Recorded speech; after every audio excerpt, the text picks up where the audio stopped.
नमस्कार दोस्तों, स्वागत है मेरे YouTube चैनल पर। आज मैं लेकर आया हूँ कक्षा 10th क्लास के हिंदी शीर्षक और लेखक के बारे में बताने जा रहा हूँ, जो कि यह आपकी बोर्ड की परीक्षा के लिए काफी महत्वपूर्ण साबित होता है। अगर आप मेरे चैनल पर नए हैं तो सब्सक्राइब कर लें, वीडियो को लाइक करें, शेयर करें तथा कमेंट करें और जितना हो सके अपने दोस्तों के पास शेयर करें ताकि आपके साथ आपके दोस्त का भी तैयारी हो जाए। ठीक है, तो सबसे पहले यह जो टॉपिक जो हम लेकर के चल रहे हैं यह हिंदी शीर्षक के गद्य खंड। ठीक है, यह हिंदी शीर्षक के गद्य खंड का जो लेखक और शीर्षक है, इसमें से अत्यधिक प्रश्न आपकी बोर्ड की परीक्षा में ऑब्जेक्टिव प्रश्न के रूप में पूछता है। ठीक है, तो इसको अच्छे तरह से ध्यान पूर्वक लास्ट तक देखेंगे। ठीक है, ताकि यह आपकी परीक्षा के लिए काफी महत्वपूर्ण साबित हो। ठीक है, तो चलिए सबसे पहले हम आज के टॉपिक पर लेके चलते हैं। सबसे पहले गद्य खंड में यह शीर्षक हो गया और शीर्षक के साथ ही साथ यह लेखक हो गया। ठीक है, यानी कि कौन ऐसा शीर्षक है जिसके लेखक कौन है।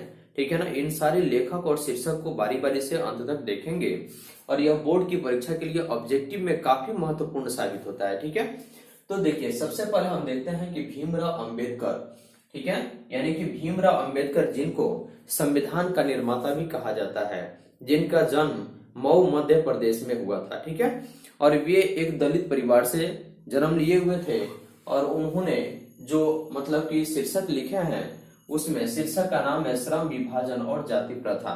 यानी प्रश्न पूछेगा कि भीमराव अंबेडकर द्वारा रचित निबंध कौन सा है। ठीक है, तो भीमराव अंबेडकर द्वारा रचित शीर्षक या निबंध जो है यह आपका कौन है, श्रम विभाजन और जाति प्रथा। कौन है, श्रम विभाजन और जाति प्रथा। ठीक है, अगर प्रश्न पूछेगा कि बताइए भीमराव अंबेडकर द्वारा रचित जो श्रम विभाजन और जाति प्रथा है वह यानी कि क्या है, निबंध है, कहानी है या क्या है। ठीक है, तो आप सबसे पहले ध्यान में रखिएगा कि भीमराव अंबेडकर द्वारा रचित जो श्रम विभाजन और जाति प्रथा जो शीर्षक है, ठीक है, वह एक निबंध है। क्या है, निबंध है। ठीक है, तो इसे देखिए सबसे पहले प्रश्न आपका क्लियर हो गया कि भीमराव अंबेडकर द्वारा रचित निबंध कौन है। ठीक है, तो कौन हो गया, देखिए यहाँ श्रम विभाजन और जाति प्रथा। कौन हो गया, श्रम विभाजन और जाति प्रथा। अगला प्रश्न पूछेगा कि भीमराव अंबेडकर द्वारा रचित निबंध जो है यानी कि श्रम विभाजन और जाति प्रथा जो शीर्षक है वह क्या है, तो सीधे लिखिएगा कि वह क्या है, निबंध है। ठीक है, तो इसको अंत तक जरूर देखेंगे, वीडियो को लाइक जरूर करेंगे। ठीक है, और देखिए सबसे पहले आपकी बोर्ड की परीक्षा के लिए महत्वपूर्ण साबित होगा। अगला है यानी कि प्रश्न पूछेगा कि 20 के दांत के लेखक कौन है। क्या पूछेगा, 20 के दांत के लेखक कौन है। ठीक है, तो सबसे पहले इसमें दीजिएगा नलिन बिलोचन शर्मा। यानी कौन है, 20 के दांत के जो लेखक हैं वे कौन है, नलिन बिलोचन शर्मा। आगे प्रश्न पूछेगा कि 20 के दांत नलिन बिलोचन शर्मा द्वारा रचित जो है शीर्षक है वह क्या है। ठीक है, तो देखिए वह क्या है आपका, एक कहानी है। यानी कि 20 के दांत क्या है, एक कहानी है। ठीक है, अगला प्रश्न पूछेगा कि भारत से हम क्या सीखें शीर्षक के लेखक कौन है। यानी कि भारत से हम क्या सीखें इस शीर्षक के लेखक कौन है। ठीक है, तो कौन है, तो देखिए मैक्स मुलर। कौन है, मैक्स मुलर। तो भारत से हम क्या सीखें, प्रश्न पूछ दिया कि भारत से हम क्या सीखें, इसके रचयिता कौन है या लेखक कौन है। ठीक है, तो सीधे लिखिएगा मैक्स मुलर। कोई दिक्कत। ठीक है, तो वीडियो को अंत तक जरूर देखें। और ये प्रश्न पूछेगा कि भारत से हम से क्या सीखें जो कि मैक्स मुलर द्वारा रचित है उस वह क्या है। ठीक है, तो देखिए वह क्या है, भाषण है। क्या है, भाषण है। ठीक है, तो देखिए उसके आगे है नाखून क्यों बढ़ते हैं। यानी कि प्रश्न है कि नाखून क्यों बढ़ते हैं। ठीक है, तो यह प्रश्न पूछेगा कि नाखून क्यों बढ़ते हैं शीर्षक के लेखक कौन है। ठीक है, यह शीर्षक के रचयिता कौन है, तो आप सीधे लिखिएगा हजारी प्रसाद द्विवेदी। ठीक है, यानी कि नाखून क्यों बढ़ते हैं इस शीर्षक के लेखक या रचयिता कौन है, तो सीधे लिखिएगा हजारी प्रसाद द्विवेदी। कौन है, हजारी प्रसाद द्विवेदी। ठीक है, अब प्रश्न पूछेगा कि नाखून क्यों बढ़ते हैं हजारी प्रसाद द्विवेदी द्वारा जो रचित है वह क्या है। ठीक है, तो देखिए वह है आपका ललित निबंध। क्या है, ललित निबंध। ध्यान में रखिएगा क्योंकि एक क्वेश्चन से यानी कि एक शीर्षक से लेखक से एक यानी कि 3 प्रश्न निकल रहा है। ठीक है, तो ऑब्जेक्टिव के लिए आपका 3 प्रश्न कन्फर्म हो गया। तो उसके बाद अब देखिए अगला है गुणाकर मूल्य द्वारा रचित।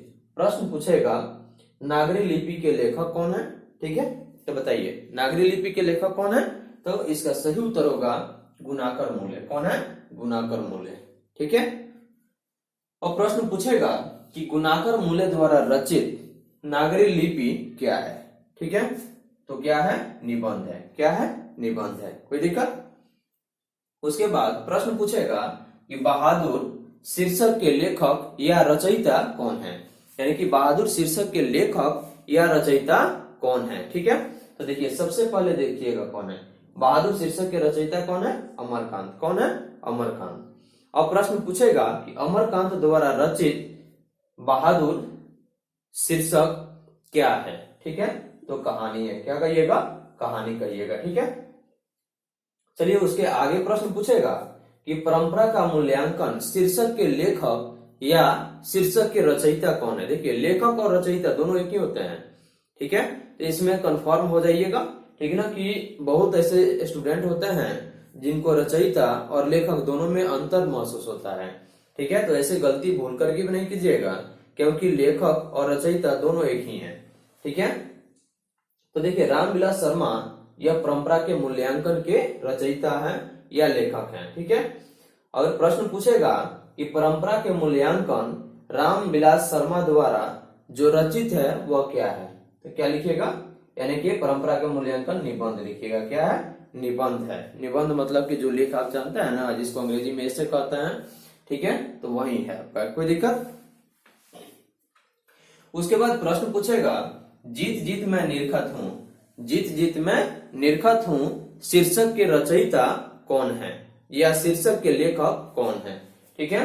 तो देखिए जीत जीत मैं निरखत हूं के लेखक या रचयिता पंडित बिरजू महाराज है। कौन है, पंडित बिरजू महाराज। कोई दिक्कत, ठीक है। अब अगला प्रश्न इसमें पूछ देगा कि जीत जीत मैं निरखत हूं शीर्षक पंडित बिरजू महाराज द्वारा रचित है वह क्या है, ठीक है। तो देखिए वह है साक्षात्कार है। क्या है, साक्षात्कार, यानी कि साक्षात्कार का मतलब होता है पूछताछ, जिसको अंग्रेजी में इंटरव्यू कहते हैं, ठीक है।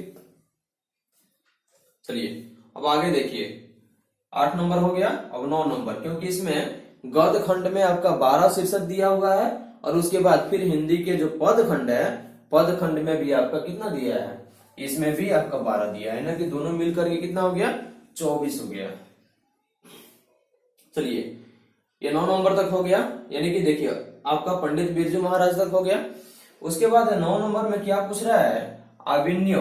कौन है, आविन्यो। और आविन्यो के लेखक कौन है, आविन्यो के लेखक कौन है। तो सबसे पहले देखिए यह शीर्षक के लेखक जो है अशोक वाजपेयी है। कौन है, अशोक वाजपेयी। यानी प्रश्न पूछेगा कि आविन्यो के लेखक कौन है, तो सीधे लिखिएगा अशोक वाजपेयी। कौन है, अशोक वाजपेयी, ठीक है। अब प्रश्न पूछेगा कि आविन्यो शीर्षक अशोक वाजपेयी द्वारा रचित यह क्या है, तो देखिए क्या है, यहाँ ललित रचना है। क्या है, ललित रचना। अगला प्रश्न पूछेगा कि मछली शीर्षक, यानी कि मछली क्या हो गया, शीर्षक हो गया, और इस मछली शीर्षक के लेखक कौन है, तो विनोद कुमार शुक्ल। एकदम आराम से पूरी के पूरी लेखक और साथ में आप शीर्षक को अच्छे तरह से पढ़ लीजिएगा, और शीर्षक के साथ आप देखिएगा कि यह जो शीर्षक है वह निबंध है, कहानी है, यह ललित निबंध है, ठीक है, यह निबंध है, ठीक है। इसको अंत तक देख लेंगे ताकि आपकी बोर्ड की परीक्षा के लिए काफी महत्वपूर्ण साबित होगा, ठीक है ना।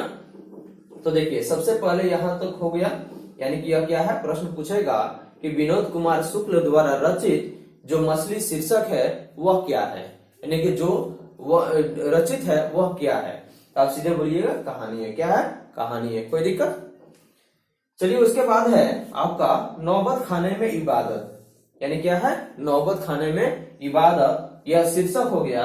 और इस शीर्षक के लेखक कौन है, कौन है, यतीन्द्र मिश्र। एकदम दिमाग पर रखिएगा, एक साइड से लेखक पढ़ते जाइए और दूसरे साइड से शीर्षक को पढ़ते जाइए, और इससे कंफर्म है कि लगभग से मतलब 5 से 7 क्वेश्चन कंफर्म रहता है तो रहता है, ठीक है। और उसमें भी आपकी बोर्ड की परीक्षा में काफी महत्वपूर्ण साबित होगा, इसलिए इसको अंत तक जरूर देखेंगे, ठीक है। चलिए इतना हो गया।